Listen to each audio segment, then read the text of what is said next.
வணக்கம். காரணங்கள் இன்றி காரியங்கள் நடைபெறுவதில்லை.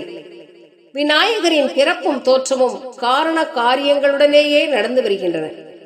விநாயகர் தொடர்பான பல செய்திகளை இந்த காணொளியில் நாம் காணலாம். விநாயகர் என்ற பதத்தின் பொருள் என்ன தெரியுமா? நாயகர் அற்றவர், ஒப்புயர்வற்றவர் என்பதன் பொருளாகும். இடையூறுகளை நீக்குபவர், தீயவர்களை அடக்குபவர் என்றும் பொருள் கூறுவர். இவர் பரமசிவனின் மூத்த குமாரர் என்று கூறப்படுவதற்கான காரணம் என்ன என்பது தெரியுமா? எல்லாம் வல்ல பரம்பொருளாகிய கடவுளிடமிருந்து முதலாவதாக உண்மையான படைப்பு ஓம் என்ற பிரணவ நாதமே ஆகும். அந்த ஓம் என்ற ஒலியின் வரி வடிவமே விநாயகரின் திருவுருவமாகும்.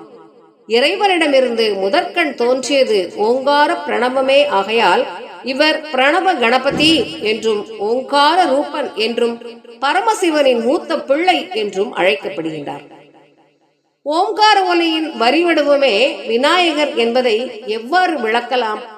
ஒடிந்த கொம்பு ஓ என்ற எழுத்தின் சுழி இருக்கும் இடம்.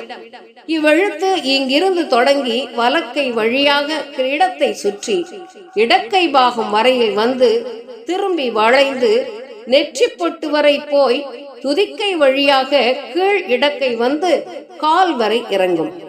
இடக்கையும் மோதகமும் இம் என்பதை குறிக்கின்றது. ஆகையால் விநாயகர் திருவுருவம் ஓங்கார சொரூபமே ஆகும். விநாயகர் விக்கிரகத்திற்கு யானை முகம் அமைக்கப்பட்டது ஏன்? யானையின் குரலொலி உலகில் உண்டாகும் மற்ற ஒலிகளை காட்டிலும் ஓங்கார பிரணவ ஒலியை நன்கு ஒலிப்பதால் யானை முகம் இவருக்கு அமைக்கப்பட்டது. எல்லா வழிபாடுகளிலும் விநாயகர் வழிபாடு முதலாவதாக வருவதற்கு காரணம் என்ன? பிரணவ ஒலி எல்லாவற்றிற்கும் முதலாவதாக விளங்குவதால் விநாயகர் வழிபாடு முதலாவதாக வருகின்றது. நன்றி.